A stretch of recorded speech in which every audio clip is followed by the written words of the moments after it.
Good morning, students. Welcome to class English. Students, today we will read chapter number 6, My Childhood. But first of all, I want to introduce about this chapter. This chapter is about APJ Abdul Kalam. Who was APJ Abdul Kalam? You know very well about APJ Abdul Kalam. APJ Abdul कलाम के जाने जाते हैं missile man भी बोलते हैं इन्हें। और ये जो चैप्टर है हमारा is an extract from doctor APJ Abdul Kalam, जो former president of India. And the इन बायोग्राफी क्या है इनकी, विंग्स ऑफ फायर, कि this chapter is an extract from doctor APJ Abdul Kalam autobiography wings of fire. Means जो इसकी बायोग्राफी थी इनकी APJ अब्दुल कलाम जी की, जो हमारे प्रेसिडेंट थे इंडिया के, उनकी बायोग्राफी का नाम है विंग्स ऑफ फायर, कि उसमें से एक पार्ट लिया गया है चाइल्डहुड। जो चैप्टर है माई चाइल्डहुड, तो इस चैप्टर में क्या बता रहे हैं कि in this chapter he recall some of his childhood memories. He tells about his parents, he tells about his childhood friends, he tells about his early experiences at schools। तो अपने पेरेंट्स के बारे में बता रहे हैं इस चैप्टर में। वो हमें बताते हैं अपनी चाइल्डहुड फ्रेंड्स के, बचपन के दोस्तों के बारे में, अपना जो एक्सपीरियंस था उनका स्कूल में उनके बारे में। He says that he grows up in a society where people lived in peace and harmony। और हमें ये कहते हैं कि वो ऐसी सोसाइटी में बड़े हुए कि जहाँ पर जो क्या था, मतलब कि बिल्कुल शांति थी। ऐसे समाज में भी बड़े हुए, बिल्कुल शांत वातावरण में रहते थे उस टाइम जो पीपल्स थे। He also tells us of joy he felt when he earned his own money for the first time. और उन्होंने हमें वो भी बताया कि जब उन्होंने अपनी पहली कमाई, यानी पहले फर्स्ट टाइम उन्होंने कुछ धन कमाया, मनी अर्न की, तो उनको जो खुशी थी वो फील हुई, उसके बारे में हमें बताना चाहते हैं। तो students, listen this chapter very carefully. So students, let's read the chapter. I was born into a middle class Tamil family in the island town of Rameshwaram in the erstwhile Madras state। अब वो क्या बोलते हैं कि I was born into, कि मेरा जो जन्म था वो एक मिडिल क्लास फैमिली में, एक तमिल परिवार में हुआ था। और वो जो कहाँ पर हुआ था, the island town of the Rameswaram, कि रामेश्वरम के एक नगर में एक द्वीप था, कि मद्रास में रामेश्वरम के एक नगर में जो एक द्वीप है, कि वहाँ पर मेरा क्या हुआ था, जन्म हुआ था मिडिल क्लास फैमिली में। My father Jainuddin had neither much formal education nor much wealth. Despite these disadvantages,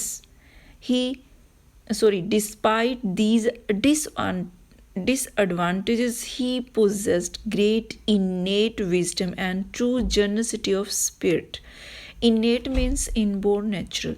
जो उसके फादर नेम था जैनुल अबिदीन, कि उनके पास ना तो ज़्यादा एजुकेशन थी और ना ही उनके पास ज़्यादा दौलत थी, लेकिन इन कमियों के बावजूद भी उनके पास बहुत ज़्यादा मात्रा में, मतलब ग्रेट इनेट पावर थी उनके पास। इनबॉर्न मतलब जो नेचुरल तरीके से हमें कोई क्वालिटीज़ मिलती हैं, कि इन कमियों के बावजूद उनके पास बहुत ज़्यादा स्वाभाविक विजडम थी, मतलब नेचुरल विजडम थी, बुद्धिमत्ता थी, और जो उनकी एक आत्मा थी जो सच्ची थी।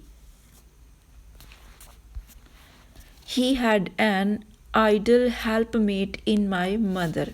और उनके पास मेरी माँ के रूप में एक सहयोगी थी, हेल्पमेट थी, आदर्श, कि सहयोग करने वाली हमेशा, और जिनका नाम था, क्या था, अशी अम्मा।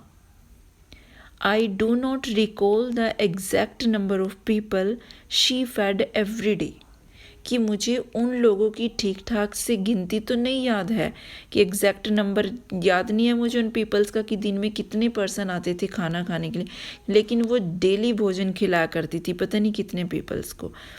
But I am quite certain that far more outsiders ate with us than all the members of our own family put together. किंतु बट इसके बारे में मैं सर्टेन हूँ, निश्चित हूँ कि हमारे साथ भोजन करने वाले जो बाहरी लोगों की गिनती थी उससे कहीं अधिक हुआ करती थी जितने कि हमारे परिवार के टोटल मिलाकर हमारे सदस्य थे. मीन्स कि बाहर वाले ज़्यादा आते थे खाना खाने के लिए, हमारे टोटल जो मेंबर्स थे हमारे फैमिली के वो इतने नहीं थे जितने बाहर वाले खाना खाते थे.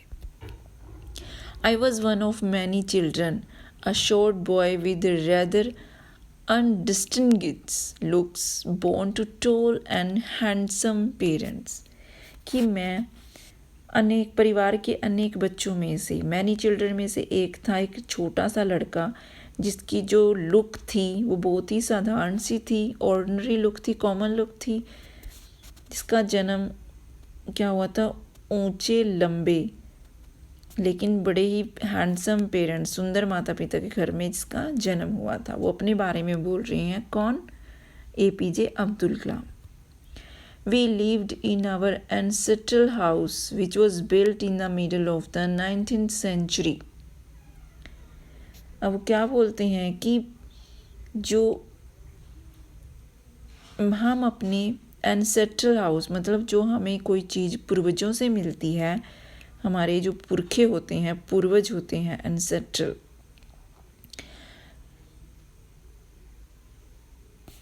तो उन मकान में हम रहते थे जिसे क्या होता 19th सेंचुरी के बीच में बनाया गया था. It was fairly large pucca house, कि वो एक काफ़ी बड़ा पक्का मकान था, made of limestone and brick on the mosque street in Rameswaram, कि जो ईंट और पत्थर का बना हुआ था, चूना पत्थर का, लाइमस्टोन का, और जो रामेश्वरम की मस्जिद वाली गली में था. My austere father used to avoid all essential comforts and luxuries. Austere मतलब सिंपल, स्ट्रिक्ट एंड सेवर, कि बिल्कुल ही सिंपल, सादे लेकिन कठोर, सबसे अलग. कि जो मेरे फादर थे वो हमेशा क्या करते थे कि जो लग्जरीज चीज़ें थी, एसेंशियल कंफर्ट्स, कि जिनकी सुविधा, जो चीज़ें हमें ज़रूरत ही नहीं है जिसकी, कि उन चीज़ों से वो हमेशा लग्जरीज से बहुत ही अवॉइड करते थे उन चीज़ों को.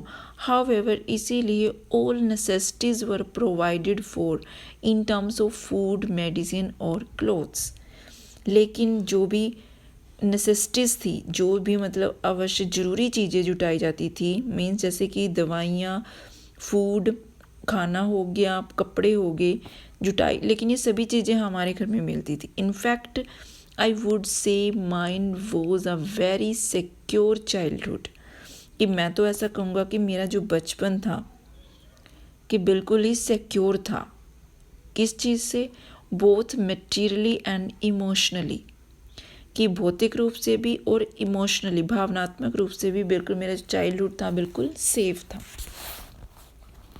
Second world war broke out in 1939 when I was 8 years old.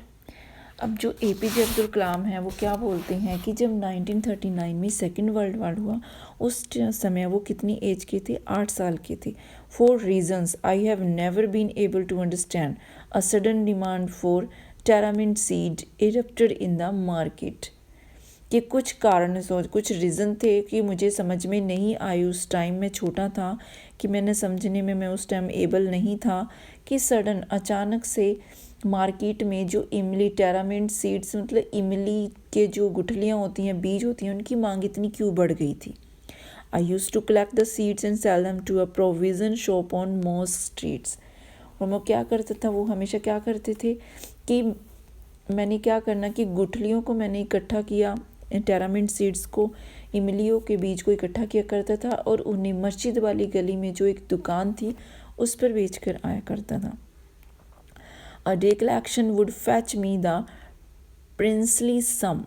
Princely sum means generous amount. Here आने को 1 आना and old Indian coin worth about 6 पैसे. मीन्स एक वो क्या बोलते हैं कि कितनी की कमाई हो जाती थी, वो बोलते थे कि जो मैं बेच कर आता थी, एक दिन की कमाई से मुझे एक आने की एक शाही रकम प्राप्त हो जाती थी, कि मतलब एक बड़ी अच्छी लगता था मुझे उस टाइम, लेकिन एक आना मिलता था। जो पुराने सिक्के होते थे इंडियन करेंसी में, उनको बोलते थे एक आना, और जिसकी कीमत थी वर्थ अबाउट 6 पैसे थी। तो मुझे वो बड़ा कि जैसे मैं बेच के आता था टेरामेंट्स को मुझे मिल जाते थे। My brother in law Jalaluddin, अब जो उनके ब्रदर इन लॉ थे, ब्रदर इन लॉ मीन्स जो बहन के हस्बैंड होते हैं, brother Jalaluddin would tell me stories about the war which I would later attempt to trace in the headline in Dinamani, a Tamil daily newspaper. Dinamani मतलब एक न्यूज़पेपर का नाम है, तमिल में जो न्यूज़पेपर प्रिंट होता था। तो वो क्या बोलते हैं कि जो मेरे ब्रदर इन लॉ थे जलालुद्दीन, मुझे हमेशा क्या करते थे, किसकी स्टोरियाँ सुनाते थे, जो सेकंड वर्ल्ड वार चल रहा था उस टाइम उनकी कहानियाँ सुनाते थे, और जिन्हें वो कि मैं बाद में क्या करता था कि जो तमिल का जो डेली न्यूज़पेपर आता था दीनमणि, उन स्टोरीज़ को उनमें फाइंड आउट करने की कोशिश करता है कि शायद वो स्टोरीज उसमें प्रिंट हुई हो। Our area being isolated was completely unaffected by the war। अब जो हमारा एरिया था जहाँ पर हम रहते थे बिल्कुल शांत था वो, और उस जगह में होने के कारण जो हमारा एरिया था वो बिल्कुल ही अनअफेक्टेड था वॉर से, कि हम जो वॉर चल रहा था उस पर कोई इफेक्ट नहीं हुआ। But soon India was force to join the allied force and something like a state of emergency was declared. अब allied forces means the armies of UK, USA and Russia during the Second World War। allied forces का मतलब है यहाँ पे कि तीनों जो बड़ी कंट्रीज थी, जैसे UK, USA और रशिया थी, सेकेंड वर्ल्ड वार में इन आर्मीज़ का इकट्ठे होना। लेकिन जल्द ही क्या हुआ कि भारत था इन जो कंट्रीज़ थी USA, UK और रशिया, इनकी सेनाओं के साथ शामिल होने के लिए वो बाध्य हो गया, मतलब उसको मजबूर हो गया वो, और एक इमरजेंसी जैसी सिचुएशन पैदा कर दी गई, इमरजेंसी को डिक्लेयर कर दिया गया। The first casually came in the form of suspension of the train halt at Rameswaram station, और जिसका पहला था वो लॉस था, कैजुअलिटी थी, लॉस मतलब वो कब देखा गया कि वर्ल्ड का जो पहला लॉस था वो हमें कब देखने को मिला कि जब रामेश्वर स्टेशन पर गाड़ी का रुकना बंद कर दिया गया, स्टॉप कर दिया गया कि यहाँ पर गाड़ी नहीं रुकेगी। The newspapers now had to bundled and thrown out from the moving train on the Rameshwaram road between Rameshwaram and Dhanushkodi.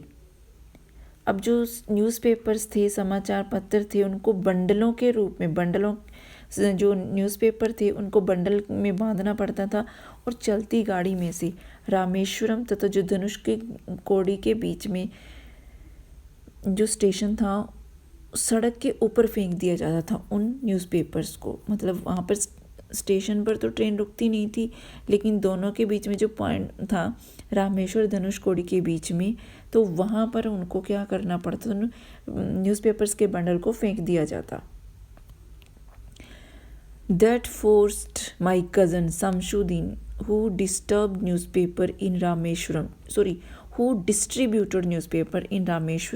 to look for a helping hand to catch the bundles, and as if naturally I filled the slot. Samshuddin helped me on my first weeks।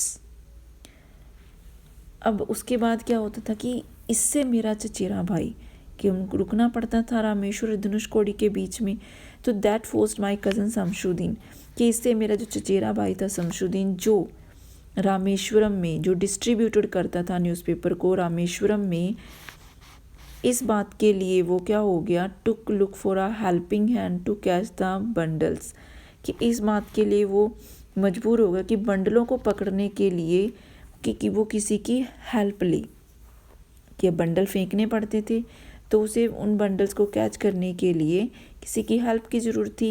As if naturally I filled the slot, और naturally क्या हुआ कि उस slot को भरने को मैंने, कि जिसकी उसे हेल्प चाहिए थी बंडल को कैच करने के लिए, कि उस स्लॉट को मैंने फिल किया, कि उस जगह को मैंने पूरा किया, कि मैं वहाँ पर काम करने लगा। Shamsuddin help my earn my first wage. अब शमशुद्दीन ने मुझे मेरी पहली जो कमाई थी वो गेट करने में मेरी हेल्प की, कि उससे मुझे मेरी पहली कमाई मिली।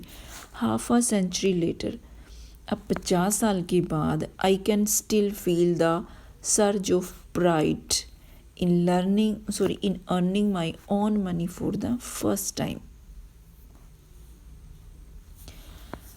अब सर्ज ऑफ प्राइड का मतलब होता है कि sudden increase in the feeling of satisfaction derived from one's own achievements, कि अचानक से जो सेटिस्फैक्शन है, संतुष्टि की जो भावनाएं हैं, वो ड्राइव्ड होना, मिलना, जो पहली उस किसी की अचीवमेंट होती है। जैसे हम पहली हमारी कमाई प्राप्त करते हैं तो जो हमारे अंदर सेटिस्फैक्शन मिलती है कि हाँ हमने हमारी पहली अर्न जो मनी है वो अर्न की, तो उस फीलिंग का एकदम से बढ़ जाना। कि अब क्या हुआ कि 50 वर्ष बाद कि मैं अब भी गर्व की उस फीलिंग को महसूस करता हूँ, उस फीलिंग को कि जो पहली बार मैंने अपने आप से वो कमाई की थी और मैंने क्या फ़ील किया था, कि 50 साल के बाद भी मैं उस चीज़ को फ़ील करता हूँ कि मैंने अपनी जो पहली कमाई थी वो कैसे हासिल की थी, कि मुझे अभी भी उस चीज़ पर गर्व महसूस होता है कि मैंने कितनी ईमानदारी से अपनी पहली कमाई अर्न की थी। Every child is born with some inherited characteristics into a specific socio-economic and emotional environment and trained in certain ways by figure of authority. अब बोलते हैं कि हर एक बच्चा किसी स्पेशल इनहेरिटेड कि जो उसके जेनेटिकली जो गुण होते हैं कि उनके साथ हर एक बच्चा अपने कुछ इनहेरिटेड करैक्टरिस्टिक के साथ जन्म लेता है, कि हर एक बच्चे में कुछ अपने सोशियो और इकोनॉमिक, सामाजिक और आर्थिक और इमोशनली इन्वायरमेंट की भावनात्मक वातावरण में कुछ हो, कि जो उसके परिवार का इन्वायरमेंट होता है उसको लेकर कुछ करैक्टरिस्टिक्स के साथ पैदा होता है। And trend in certain ways bye figure of authority, और अधिकार मतलब जो उसके अथॉरिटीज़ होती हैं उनमें से कुछ विशेष बातें वो सीखता है, कि जो उसके परिवार में जो भी गुण होते हैं उन गुणों को लेकर ही वो पैदा होता है, उन गुणों को वो सीखता है। I inherited honesty and self discipline from my mother. I inherited honesty and self discipline from my father. अब वो आई कौन है यहाँ पर? APJ अब्दुल कलाम जी। अब वो क्या बोलते हैं कि मैंने अपने फादर से कौन से गुण मतलब इनहेरिटी से जेनेटिकली कौन से गुण उसने एक्सेप्ट किए थे, कौन से करैक्टरिस्टिक्स मिले थे उनको। ऑनेस्टी और सेल्फ डिसिप्लिन था जो वो उनके फादर से उसे मिला था। और फ्रॉम माई मदर, और मुझे मेरी मदर से क्या मिला कि आई inherited faith in goodness and deep kindness and so did my 3 brother and sister। और मेरी मदर से मुझे उनके अच्छाई में विश्वास की गुडनेस, फेथ इन गुडनेस की अच्छाई में विश्वास रखना, और जो डीप काइंडनेस थी, दयालुता थी, वो मुझे मिली। और इस प्रकार ये चीज़ें मेरे जो यही चीज़ें थी, चीज़ें कौन सी, जैसे honesty, self discipline, goodness and deep kindness, और यही चीज़ें मेरे 3 भाइयों और बहन को भी मिली। I had 3 close friend in my childhood. अब ये बहुत इंपॉर्टेंट क्वेश्चन आ भी जाता है इससे रिलेटेड, कि अब वो क्या APJ अब्दुल कलाम बोलते हैं कि मेरे 3 भाई मतलब 3 फ्रेंड थे मेरे बचपन में बहुत ही क्लोज फ्रेंड हुआ करते थे। और उनके क्या नाम थे? रामानंद शास्त्री, अरविंदन एंड शिव प्रकाशन। ये तीनों नाम बहुत इंपॉर्टेंट हैं कि रामानंद शास्त्री, अरविंदर और शिव प्रकाशन। All these boys were from orthodox Hindu Brahmin families। और वो सभी तीनों लड़के थे ब्राह्मण परिवारों में से थे, बिल्कुल कट्टर, स्ट्रिक्ट, ऑर्थोडॉक्स।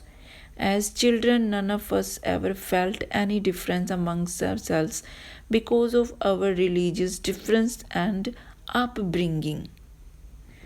अब बच्चों के रूप में कि जब हम मतलब बचपन में थे कि हमने से कोई भी अपने जो हमारे जैसे रिलीजियन थे बिल्कुल डिफरेंट थे, कि धार्मिक जो डिफरेंसेस थे और पालन पोषण के बीच के कारण कि हमारा जो पालन पोषण हुआ था, अपब्रिंगिंग, कि उनकी वजह से हमने कोई भी हमने डिफरेंसेस को फील नहीं किया था। कि जैसे वो मैं मुस्लिम फैमिली से बिलोंग करता था, APJ अब्दुल कलाम जी बोल रहे हैं कि APJ अब्दुल कलाम मुस्लिम फैमिली से बिलोंग करते थे और वो तीनों थे बिल्कुल स्ट्रिक्ट हिंदू ब्राह्मण थे, लेकिन उन्होंने कभी भी इन डिफरेंसेस को बिल्कुल भी फील नहीं किया। In fact Ramanand Shastri was the सन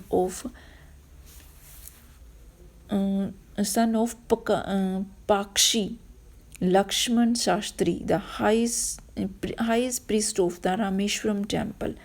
कि जो रामानंद शास्त्री था उसका फ्रेंड था जो APJ अब्दुल कलाम जी के, कि वो पक्षी लक्ष्मण शास्त्री का बेटा था जो रामेश्वरम मंदिर का मुख्य पुजारी था। Later he took over the priesthood of the Rameswaram temple from his father।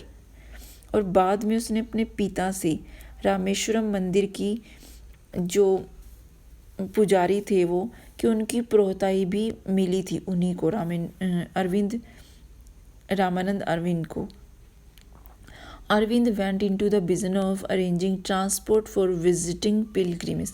अब अरविंदर ने आने वाले तीर्थयात्रियों को, जो तीर्थयात्री आते थे, कि उनको लाने और ले जाने का जो अरेंजमेंट कर, उसका जो बिजनेस था वो शुरू कर लिया। एंड शिव प्रकाशन became a catering contractor for the southern railways.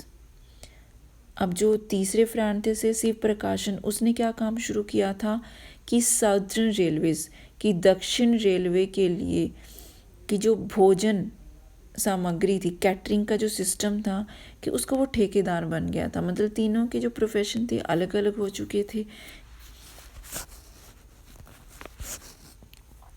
During the annual Shri Sita Ram Kalyanam ceremony.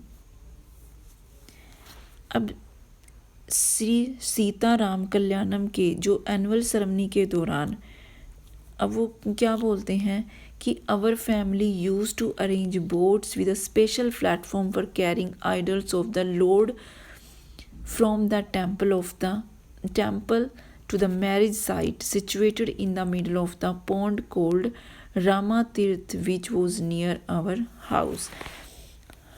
अब APJ अब्दुल कलाम जी क्या बोलते हैं कि श्री सीताराम कल्याणम के एनुअल जो सेरेमनी होती थी, इसके दौरान हमारा परिवार क्या करता था, एक की विशेष स्पेशल प्लेटफॉर्म तैयार करता था, एक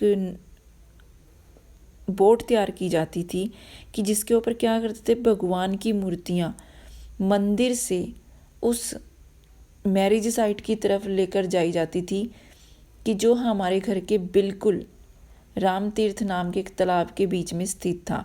मतलब हमारे घर के बिल्कुल पास था वो तालाब, और उसका क्या नाम था, रामा तीर्थ, जो बिल्कुल ही हमारे घर के पास था। Events from the Ramayana and from the life of the prophet were the bedtime stories my mother and grandmother would tell the children in our family. अब रामायण और पैगंबर के जीवन की से रिलेटेड जो भी घटनाएं होती थी, कि रामायण और लाइफ ऑफ द प्रोफेट पैगंबर यानी मोहम्मद, कि उसकी जो लाइफ से रिलेटेड जो भी उनकी लाइफ से रिलेटेड जो भी स्टोरीज़ होती थी, कि मेरी माँ, मेरी माई मदर और ग्रैंड मदर, कि मेरी दादी और मेरी माँ, कि परिवार में बच्चों को रात में वो सोने के समय वो स्टोरीज़ सुनाती थी। किसकी स्टोरी सुनाती थी, रामायण की और पैगंबर यानी मोहम्मद से रिलेटेड जो भी लाइफ स्टोरी थी वो सुनाती थी। तो स्टूडेंट्स आज हमने ये चैप्टर हमने यहीं तक रीड करना है, तो अच्छे से इसको रीड करना है, अच्छे से समझना है, और सभी बच्चों ने जो बच्चे हैं सभी ने इस वीडियो को देखना है। तो इससे रिलेटेड जो भी क्वेश्चंस आंसर होंगे मैं आपको PDF के थ्रू सेंड करूँगी। So students, thank you and have a nice day.